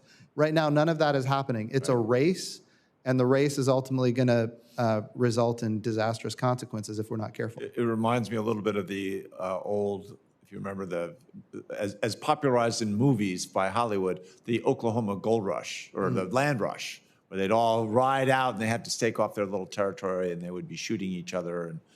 And I mean, it is to a certain amount out of control. Dr. Dittmar, just continuing on that, this importance of having international agreement on how we are going to regulate this debris that's up there. And this is one of those things, I mean, the first thing when I have a nightmare, it's usually about cybersecurity, but this is now becoming, it's equally imposing onto my sleep patterns. So how would you look at what should Congress's role be towards building or moving towards an international agreement on the appropriate regulation of space debris? So following on conversations that we've sort of already been having here around the table, one of the things that's really critical about authorization acts is that they are signaling devices. They signal not just to the United States what the intent of Congress is, and especially its investment and continuity of purpose, but they also signal to the international community. So other countries look to see what Congress does. They look to see what is written into policy that's then expressed in an authorization act. And one thing I'd like to see, I'm in complete agreement with Jim with regard to elevating the Office of Space Policy, completely making sure that it is consistently staffed across administrations to the extent that you can. You can certainly express an intent, okay, and the intent of Congress, that it is adequately staffed and resourced with appropriate expertise, okay, and then it is a direct report to the Department of Congress and the head of the Department of Congress. And so doing so while you're investing it, okay, with the authority to begin then developing the sorts of regime, this has been, Jim's talked about one approach, which is sort of to look at literally what you can get into orbital shells and start thinking about regulation that way. But to invest them with the authority to be able to actually begin to work in that way, just doing that, okay, will convey to the United States how seriously the United States is taking this. It's going to also help. There's a big PR war going on. I mean, it is a competitive issue, but there's a huge PR going on. You're just basically going to send a message to essentially all the stakeholders here. All right, look, no, we're serious about this. We're going to start pulling this together. We need to develop a regime. We're going to invest this office with the authority to be able to do that. And it also signals to the rest of the world, now the United States is serious.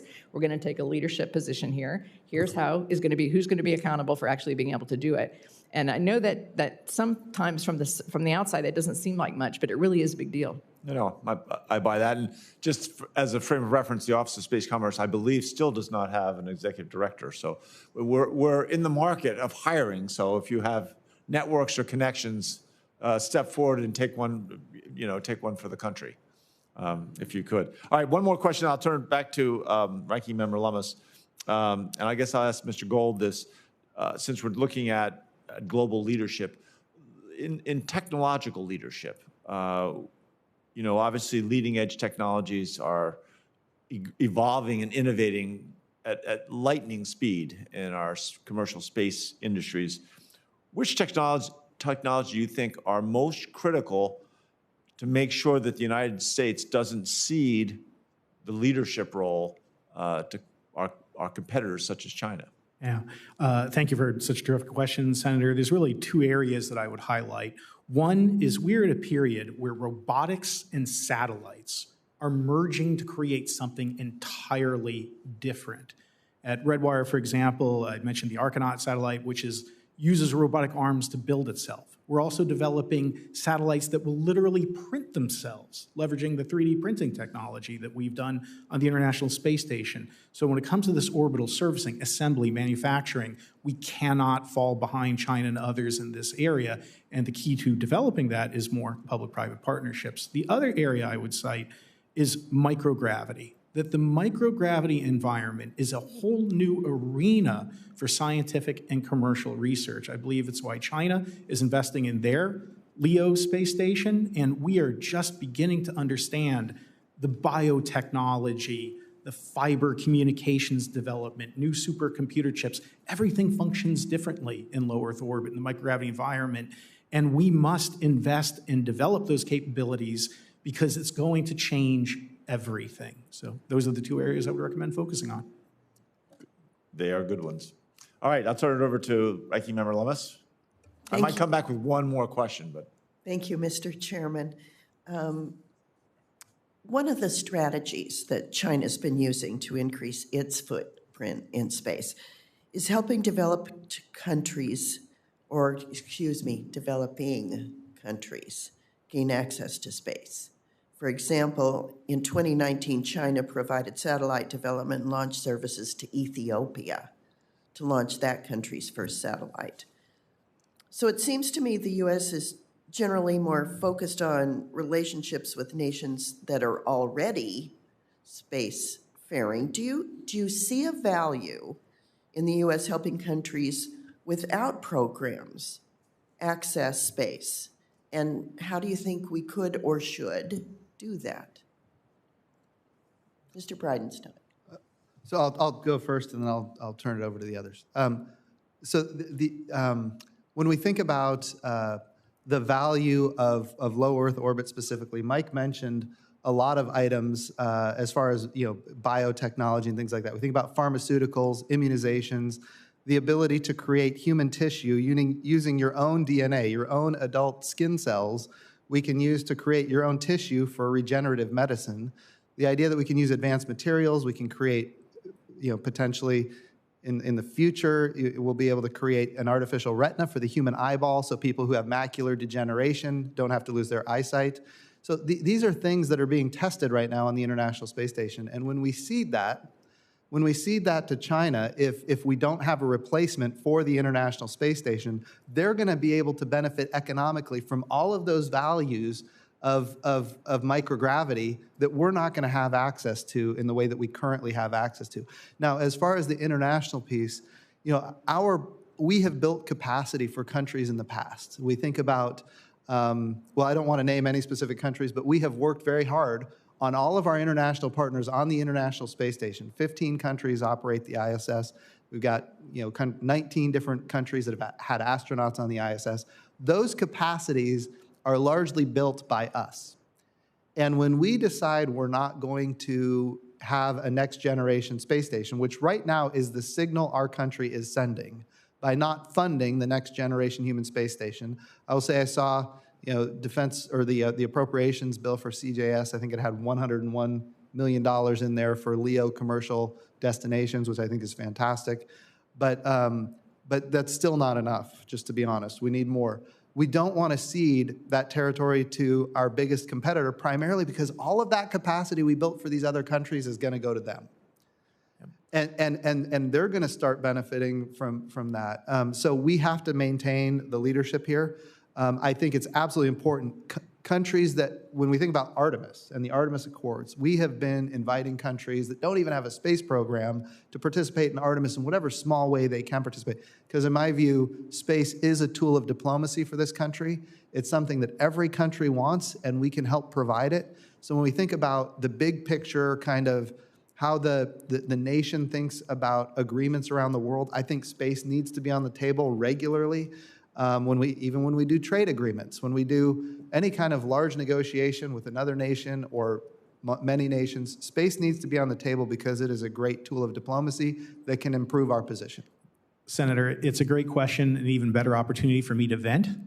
The intergovernmental agreement, the IGA, which was the agreement that established the International Space Station, it's extraordinarily difficult, if not impossible, for other nations to join the IGA, which has prevented NASA from reaching out to other countries that don't have space programs or have space programs they just started. The Artemis Accords were in many ways a reaction to that we wanted to create a vehicle that no matter how modest your program was, even if it's just a couple of graduate students, that you could contribute to this unprecedented journey to the moon. And in the initiation of the Artemis Accords, you had countries like Luxembourg that has a relatively small but mighty space program. And there, by the way, shout out to the embassy there in Luxembourg that's been so supportive, but also United Arab Emirates, which again has done amazing things in space, but wasn't a traditional ally, certainly not on the International Space Station yet. So through the Accords now, it's so important that we reach out to developing countries. I was so proud when Brazil joined the Artemis Accords because that was our first Latin American country.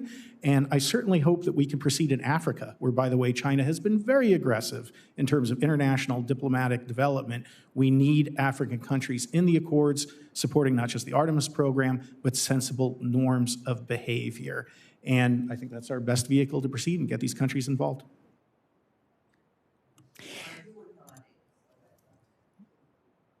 So I would agree that it's been difficult for other countries to join the IGA, but I would also point out that the ISS has been used as a means to bring many countries who are not spacefaring countries into a larger community. It has, at this point, hosted national projects of one type or another for well over 105 countries at this point over its lifespan. And so it served as a tool of tremendous international diplomacy, not just among the original 15. Interestingly enough, I'm back old enough back in the days that Brazil was in discussion about that, right? So this is very nice to sort of see that come around again with Artemis Accords. But so it has actually done that. From the Axiom side, for example, as we're developing that space station, we're getting a lot of interest from internationals who see the commercial opportunity as a way to sort of bring themselves into the larger community of nations that are flying professional astronauts from those countries who are able to sort of use that. So there's a lot of interest. I mean, we're finding that just even from a business point of view, let alone sort of national interest point of view. I think if we cede this to China, I am alarmed, frankly, and I mentioned earlier that the reason I joined Axiom was I saw them as best positioned at this particular point in time, and I still believe that. But I am alarmed by what I see as the potential for a gap, which you've already talked about earlier. And it goes back to what I said about objectives, right? I mean, in my written testimony, one of the things I said, and I think I said it orally too, is that our objective needs to be assert and maintain U.S. leadership in low Earth orbit, not just in low Earth orbit, but in all of space. But when we're talking about low Earth orbit, that's always been done through exercise of soft power and use of soft power to bring other countries to our side. So I think it's absolutely critical that we continue to do this. Dr. Sanders, is this something you wish to address? Well, I will talk about the International Space Station and just quickly reiterate a point that was made earlier about the importance of having a persistent presence in low Earth orbit. We look at it from the panel's perspective on the risk reduction that it provides for further exploration. And if you don't have that kind of persistent presence in order to understand the effects of low Earth orbit and of microgravity and the environment on the human physiology, for example, as well as other things, then you are not going to have the ability, you're going to have greater risk when you go further away. And so there needs to be that, and there needs to be a good transition period, a good transition handoff to whatever follows the ISS. And there needs to be something to follow the ISS, however we do it. Thank you very much, panel. I yield back. Thank you, Senator Lummis. Senator Cruz has joined us. Are you ready for your questions? Sure. Thank you, Mr. Chairman. Welcome to the witnesses. It's good to see all of you again. Thank you for your good work. As everyone on this panel knows, the International Space Station has been a big priority of mine for a long time. And not only is it a critical tool for projecting American leadership in space, something all the more important with the Chinese successfully putting the core module of their space station up in April of this year. But we've also invested over $100 billion in it. And to be fiscally responsible and prudent, we need to get maximum use out of that investment. Multiple times, the Senate has taken up legislation I've introduced to extend the ISS through 2030. The extension through 2030 was part of the NASA Authorization Act, which the Senate passed unanimously at the end of last year. It was also part of that same NASA Authorization Act that was included this year in the U.S. Innovation and Competition Act, which was passed by the Senate in May. And it's something that the current administrator, Senator Nelson, strongly supports as well. And so both the current administrator and the prior administrator, we worked together on this extension. It is common sense. It is bipartisan. We're waiting on the House to act. And we will see if and when the House does act. But at least on the Senate side, it is 100 to nothing if this extension makes sense. And I'll mention to the chairman, so there were battles in the prior administration because there were a few misguided voices in the Trump administration that wanted to retire the ISS early. And Senator Nelson and I on this subcommittee took turns taking a 2x4 to the administration on that question. And it only took about 300 to nothing votes for them to realize that perhaps their position was not going to prevail in the Senate. But we need to see the House act. Let me ask the witnesses, Look, I think we're going to get the extension done in one vehicle or another. It's the right thing to do. It's long overdue. But given the experience of the panel, I'm curious, technologically, from a safety perspective, what is keeping the station from lasting longer than 2030? From lasting through 2035 or 2040? There's a lot of expertise on this panel, and so what's your collective judgment on that question? I'll go ahead and start. First of all, Senator, the wounds from the 2x4 have recovered quite nicely. And I think you're... To be clear, Jim, you were not the one advocating this. No, I'm aware of that, but I was part of the administration. And look, here's the thing. I think what we're seeing now is that the foresight that you had at the time was right, because we are not ready for what comes after the International Space Station. We're not ready for it. Building a space station takes a long time, especially when you're doing it in a way that's never been done before, which in the future will be commercial. I don't foresee Congress appropriating funds for a second International Space Station. I don't foresee that. Now, that being said, here's the thing that I think is important. Extending it to 2030, I know the Senate's already passed that, and I support that. I would also tell you that there's no guarantee we're going to make it to 2030. Certainly, we should if we can. We have seen already a crack on the International Space Station. We have seen a hole on the International Space Station. If you look at the outside of the space station, it's been pelted by debris. And of course, there's always modifications, upgrades that have to happen in order to keep it moving forward. So it is a marvel of engineering.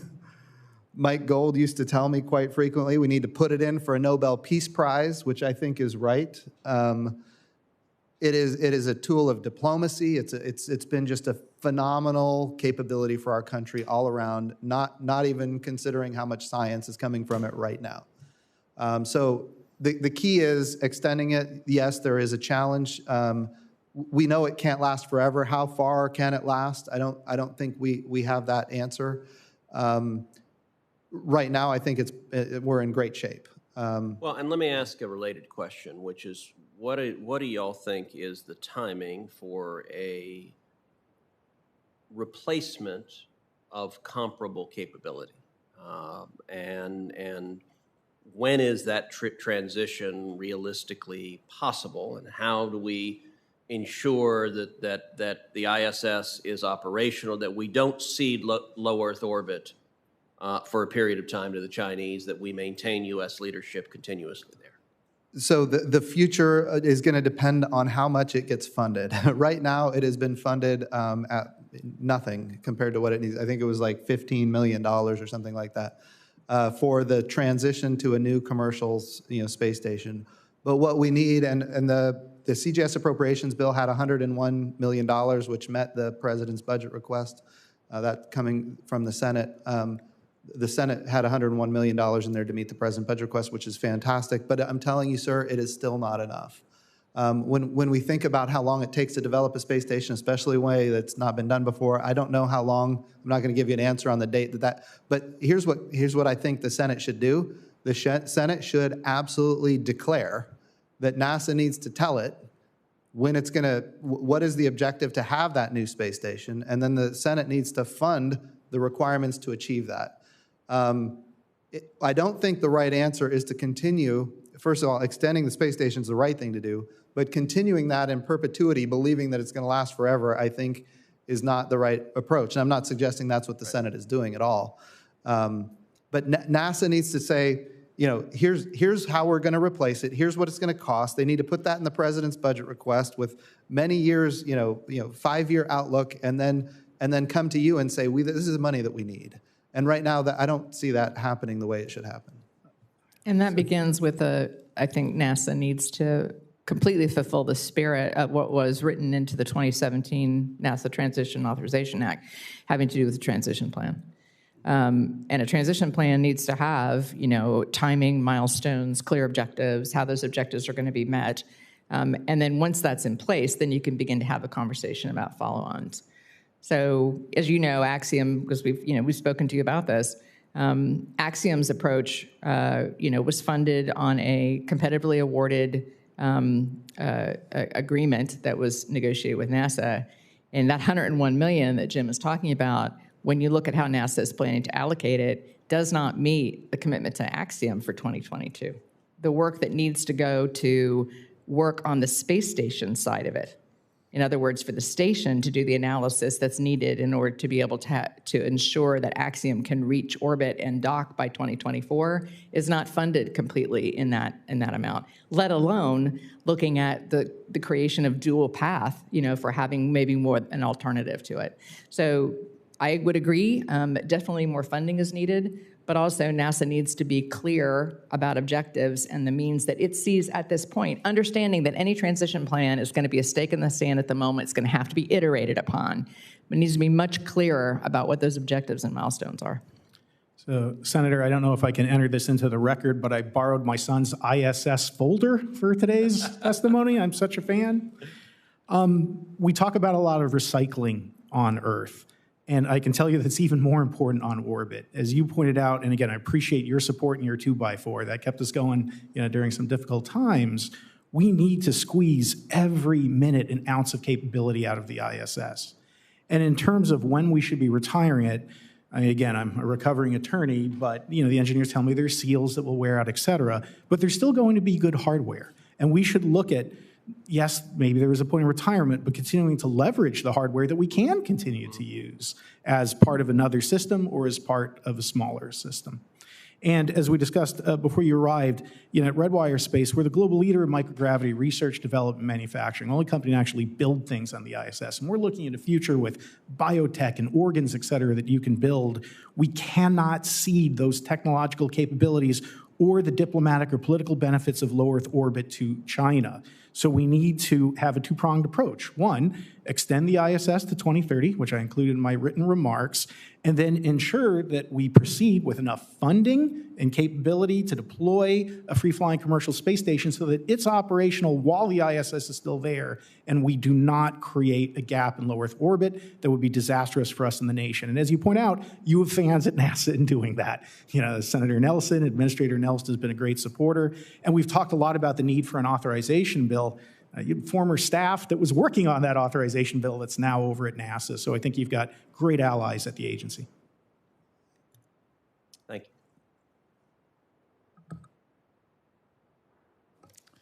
Great. Thank you, Senator. I appreciate you making the effort to get over here. I think we're at that point where I am forced by tradition and circumstance to let you go. The hearing record will remain open until November 18th, 2021. Any senators who would like to submit questions for the record for the witnesses should do so by November 4th, 2021. To all of you witnesses, in addition to my gratitude, we ask that your responses be returned to the committee by November 18th, 2021.